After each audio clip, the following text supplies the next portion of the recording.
राधे राधे महाराज जी, आपके चरणों में कोटि कोटि प्रणाम। महाराज जी, एक बहुत ही छोटा शब्द है ईर्ष्या। कई बार मुझे लगता है ये काम क्रोध से भी ज्यादा खतरनाक हो जाता है। हाँ, कबीरदास जी ने भी कहा है, कंचन तजना सहज है, सहज तिया का नेह, तिया का ने काम, लेकिन मान बड़ाई ईर्ष्या, दुर्लभ तजना ए। मत्सरता, मत्सरता मेरे से आगे निकला जाता है। ईर्ष्या, ये ऐसे शब्द हैं, ये ऐसे दोष हैं जो बड़ी बड़ी ऊंचाई पर रहते हैं। मतलब संत वेश में काम विजयी, क्रोध विजयी, पर ईर्ष्या विजयी नहीं कहा जा सकता। उसी के समान कोई दूसरे की उन्नति हो रही तो ईर्ष्या हो जाएगी, दूसरे का नाम रोशन हो रहा है तो उसके अंदर ईर्ष्या हो जाएगी, यद्यपि वो बहुत ऊंचाई पर है फिर भी हो जाएगी ईर्ष्या। बड़ा, और ये बहुत बड़े बड़े देवताओं में भी पाया गया, बड़े बड़े साधकों में भी पाया गया, बहुत ऊंचे पदों में बैठे हुए पाया गया ईर्ष्या। ये ईर्ष्या बहुत बड़ा दोष है, और ईर्ष्या मिटा दे सो महात्मा हो गया। तभी कहा कंचन तजना सहज है, सहज तिया का नेह, पर मान बड़ाई ईर्ष्या दुर्लभ तजना है। अपने मान को, अपनी बड़ाई को, और अपने हृदय में छुपी हुई ईर्ष्या को, ये त्यागना बड़ा कठिन। बहुत अच्छा है, बिल्कुल ठीक चल रहा है, लेकिन उससे के सामने जब किसी की बड़ाई हुई तो वो निकला जा रहा है ना, मत्सरति, मेरे से आगे निकला जा रहा है, बस ईर्ष्या हो जाएगी। ये बड़े बड़ों में है, पर यही भगवान की शरणागति से और भगवान के नाम जप से जब हम सब में भगवान भाव करते हैं तो हम ईर्ष्या से बच सकते हैं। क्या अपने प्रभु से ईर्ष्या करेंगे क्या? जब सब में अपने प्रभु को देखने लगे तो ईर्ष्या से बच सकते हैं। अगर व्यक्ति देखेंगे तो ईर्ष्या हो ही जाएगी, पक्का हो जाएगी, और ये पूरे विश्व को जला रही है। हमारे से बगल वाली दुकान में ज्यादा बिक्री हो रही तो हमें ईर्ष्या हो रही, हमारे घर से बढ़िया घर बना लिया पड़ोसी ने तो ईर्ष्या हो रही है। मतलब ये छोटी छोटी बात से लेकर बड़ी बड़ी बात तक, छोटे छोटे पदों से लेकर बड़े बड़े पदों तक, ये एक ऐसा शब्द है ईर्ष्या जो पूरे ब्रह्मांड में छाया हुआ है। कोई बिरला इससे मुक्त हो सकता है, बिरला। काम विजयी, क्रोध विजयी, लेकिन ईर्ष्या विजयी होना बहुत कठिन है। कबीरदास जी ने बहुत सोच समझ करके दुआ लिखा है, कंचन तजना सहज है, यद्यपि धन का त्याग करना, कंचन का त्याग करना, तीन ही खाई बताई गई, कंचन कामिनी कीर्ति। तो कह रहे कंचन तजना सहज है, सहज तिया का ने, पर मान बड़ाई ईर्ष्या दुर्लभ तजना है। और ये सब भगवान की कृपा से नष्ट हो जाता है। जब जीव भगवान का भजन करता है, भगवान के आश्रित रहता है, सब में भगवत भाव रहता है, तो अब जैसे मन ने दिखाया भी कि इसकी तो उन्नति हो रही, तो कह भगवान की कृपा है उसके ऊपर, वो ईर्ष्या नहीं करेगा। और जो भगवान से नहीं जुड़ा फिर तो ईर्ष्या ही ईर्ष्या है। और खास करके ये मतलब जब अपने से कोई आगे बढ़ रहा हो तो उसमें ज्यादा आती है। ये नीचे वाले की तरफ नहीं आएगी, ऊपर वाले की तरफ ज्यादा आती है। नीचे वाले की तरफ तो है बुद्धि रहती है ना कि हमसे नीचा है, ऊपर की तरफ बड़ा ईर्ष्या का विचित्र रूप होता है। विकास जी लखनऊ से। महाराज जी, आपके चरणों में कोटि कोटि प्रणाम। महाराज जी, मैं जानना चाहता हूं कि शरणागति क्या है? भगवान और गुरु की शरणागति में कोई भेद है क्या? भगवान अव्यक्त रूप में है और गुरुदेव व्यक्त रूप में है, पर शरणागति की पद्धति एक ही है। तनु वांग मनोभिर अमलई सोहम त्वयि वाश्रितः। शरीर से, वाणी से, मन से और स्वयं से निर्मल होने के लिए, भगवत प्राप्ति के लिए हम शरणागत होते हैं। चाहे गुरुदेव की हो, चाहे इष्ट देव की। इष्ट देव की आर्त भाव से, हृदय से होती है, वो गुरुदेव की कृपा से होती है, पर पहले गुरुदेव की शरणागति होती है। जब हम किसी महापुरुष का आश्रय लेते हैं तो हमारी क्रियाएं, तन से शरणागति का मतलब है तस्मात् शास्त्रम प्रमाणम ते कार्याकार्यो व्यवस्थितो। हमारे शरीर के कार्य और अकार्य की व्यवस्था, विधि और निषेध की बात शास्त्र में कही गई है।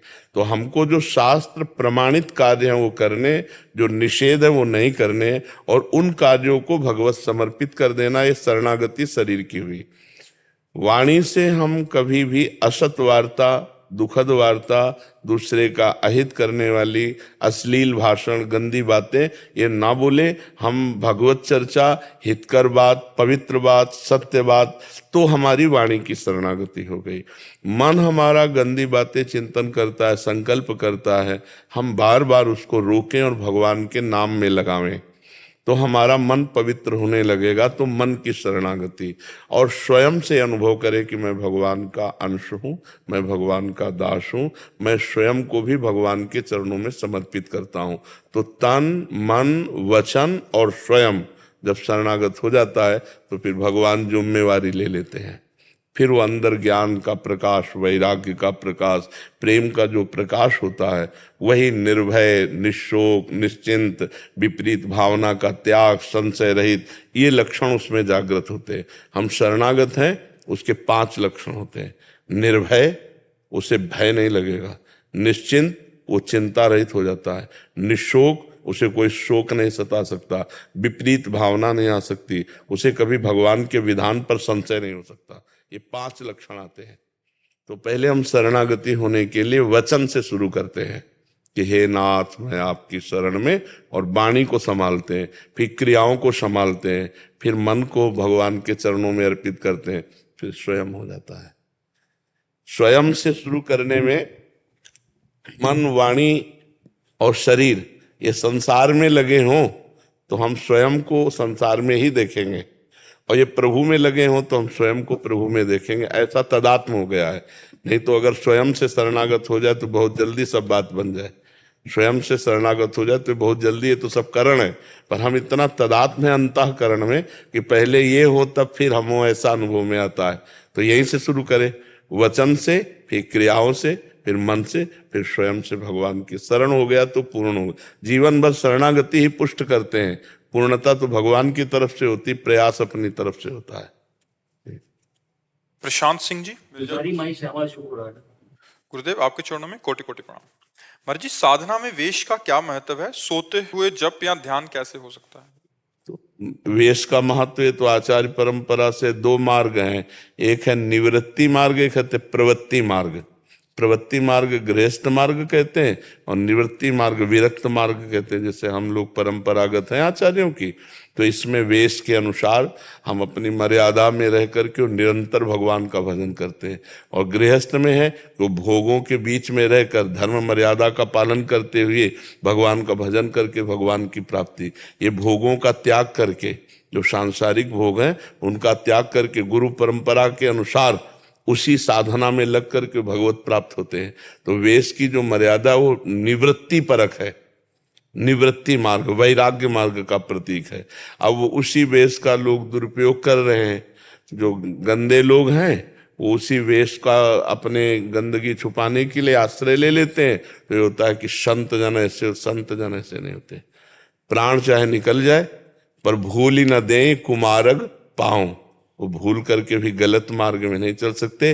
जिनका लक्ष्य श्री भगवान है, छोटी मोटी गलतियां हुई भी तो करो सदा तिनके रखवारी, जिम बालक राखे महतारी। भगवान अपने बच्चे की तरह संतों को संभाल करके उन्हें असली संत बना देते हैं। तो संत मार्ग है एक, आचार्य परंपरा है। आचार्य परंपरा से जो विरक्त है उसी के आगे संत। अब किसी के विषय में क्या कहे, कोई भी नहीं, तो आचार्य परंपरा है हमारे वैष्णवों की, हमारे सन्यासियों की। आचार्य परंपरा से वेशभूषा लेकर आचार्य परंपरा की पद्धति से साधना करके भगवान को प्राप्त हो। ऋषि मुनि संत महात्मा, उनको ये पद्धति है।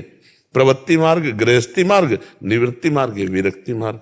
समझ पाए आप क्या पूछना चाहते हो? महाराज जी कह रहे थे सोते हुए जप या ध्यान कैसे हो सकता है? पहले तो नींद को काबू में करें, नहीं लेटते ही सो जाओगे।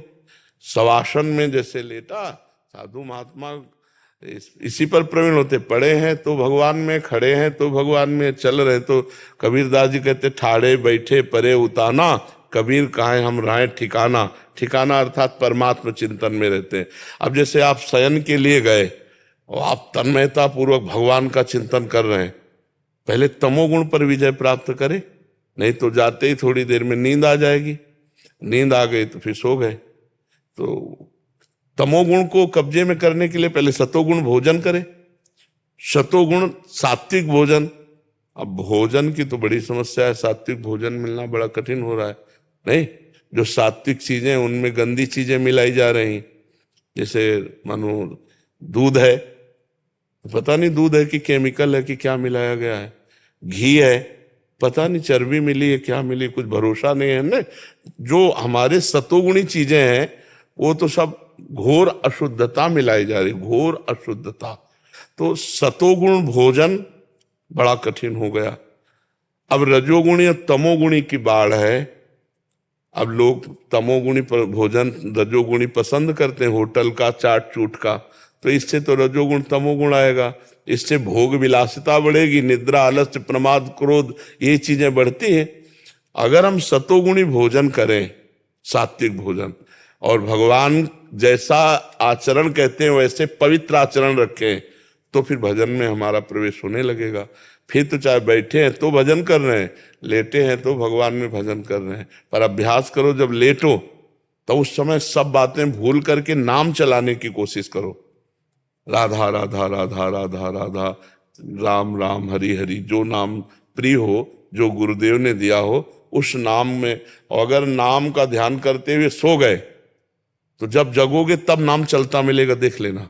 तो बीच का जो शयन हुआ वो निद्रा समाधि स्थिति, वो भी आपका भजन माना जाएगा, वो भी आपका भजन। रात में सोते समय जरूर भजन करना चाहिए। पर जो लोग रजोगुणी तमोगुणी होते हैं उस समय मोबाइल देखते हैं, गंदी बातें देखते हैं, गंदे विचार करते हैं, क्योंकि एकांत होता है नींद के समय। उस समय विकारों की बाहुल्यता आ जाती है, या तो विकार क्रिया करते हैं, या विकार दृश्य देखते हैं, या विकार चिंतन करते हैं। उस समय चाहिए एकांत में भगवान के चरणारविंद में चित्त को जोड़ना। कोई बिरला होगा, हजारों में कोई एक होगा जो ऐसा करे, नहीं तो उस समय तो मनोरंजन करते हैं।